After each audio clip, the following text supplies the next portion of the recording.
Bonjour, ici je vais vous parler des étapes à suivre, la séquence de travail lorsqu'on effectue les réglages dans le module développement.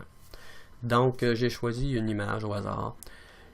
Réglage de base, c'est-à-dire le fichier RAW d'origine. La première chose que je fais et que je vous dis de faire au fond, c'est d'aller faire tout de suite la correction de l'objectif. Donc pourquoi? Parce que en corrigeant les aberrations chromatiques, et aussi en corrigeant le profil ici, c'est que souvent le vignettage étant corrigé, si vous avez des zones très claires en périphérie, ça va créer des créatages. Donc on va régler tout de suite la correction de l'objectif. Par la suite, la balance des blancs, c'est-à-dire on va régler la température de couleur. Donc ici, la température de couleur, j'ai pris la pipette et j'ai été chercher un blanc. Comme ici, on voit qu'on est autour du 93% et j'ai cliqué dans le blanc. Je n'ai pas pris un blanc à l'ombre, donc c'est très important de bien sélectionner son blanc. Si vous choisissez un blanc qui est à 98, 99 ou 100%, c'est pas un bon blanc pour faire la balance des blancs. Donc, dans certaines scènes, on n'a pas de référence, on va y aller simplement à l'œil en déplaçant le curseur température éteinte.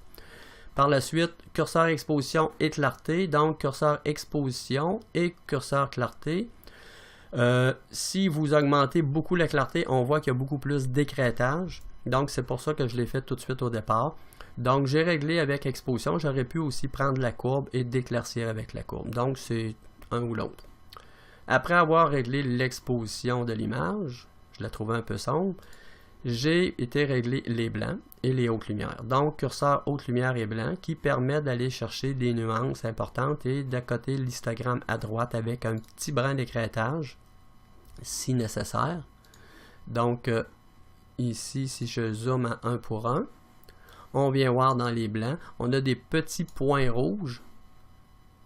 J'avais ça ici au départ, alors qu'ici, je sens un peu plus le volume, la texture de la neige en réglant les deux ici, le blanc et les hautes lumières. Par la suite, j'ai passé avec les noirs. 4 et 5 peuvent être inversés, là, c'est selon vos goûts.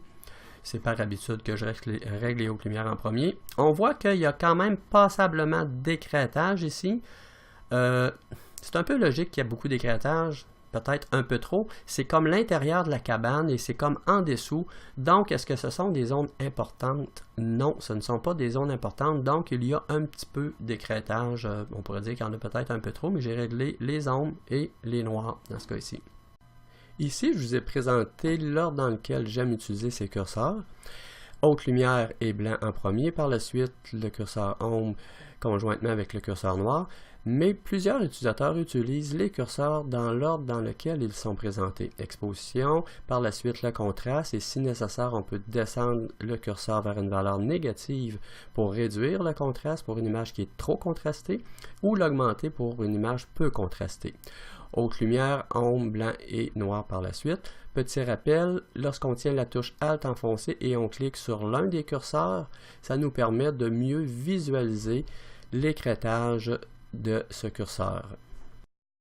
Par la suite, je suis passé au panneau TSL qui est teinte, saturation, luminosité. Donc on voit que je suis venu ajuster comme le bleu, j'ai modifié légèrement la teinte, je le trouvais un peu cyan, je l'ai mis légèrement plus pourpre, plus mauve. J'ai saturé certaines couleurs. On voit que ce n'est pas toutes les couleurs qui ont été saturées. Parfois, on peut désaturer aussi. Et la luminance aussi, comme le bleu, j'ai descendu légèrement le ciel bleu. Bien entendu, j'ai mis un peu de vibrance et un peu de saturation, mais j'y vais de façon assez légère. Parce que ici, on a un bien meilleur contrôle parce qu'on peut y aller individuellement. Donc, on y va quand même mollo au départ ici. Par la suite, le panneau détail. C'est-à-dire que là, j'ai zoomé et j'ai été voir dans les parties ombragées et j'ai vu qu'il y avait du bruit. Donc, j'ai réduit le bruit. Par défaut, la couleur est à 25, c'est très bien. Mais là, j'ai augmenté le curseur luminance à 27 et au départ, il était à 0. Donc, ça réduit le bruit, mais c'est aussi, ça réduit la netteté globale de l'image. Donc, j'ai augmenté le gain et j'ai fait plus de masquage pour récupérer quand même la netteté que j'avais perdue. Pour terminer, sur cette image-là, ici, j'ai fait un filtre dégradé dans le ciel. Donc, je reviens en arrière. Donc, filtre gradué et non dégradé. J'ai décidé de foncir légèrement le ciel Et j'ai fait un pinceau sur l'érable, c'est-à-dire outil pinceau, directement sur l'érable pour augmenter le contraste. Si on vient voir dans l'outil pinceau ici, j'ai un pinceau ici, je vais le sélectionner. Et ici, je fais afficher l'incrustation. Vous allez voir, ce qui apparaît en rouge, c'est ce que j'ai peint au pinceau. Je n'ai pas fait la chaudière. J'ai principalement augmenté le contraste et la clarté pour donner plus d'impact à l'érable. Donc ici, je peux fermer ça. C'est pas majeur. J'aurais pu le faire dans Photoshop aussi, mais on voit qu'on peut faire du local et pinceau sur le toit. Donc le toit de la cabane ici, j'ai décidé de l'éclaircir et de le mettre un peu plus contrasté.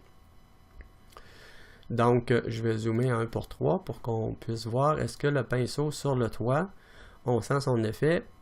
C'est un peu long à réagir. Le pinceau dans Lightroom est assez long à réagir. Disons que si vous êtes habitué de contrôler, de bien maîtriser la courbe dans Photoshop et les masques, moi je préfère le faire dans Photoshop, mais on peut quand même le faire directement dans Lightroom.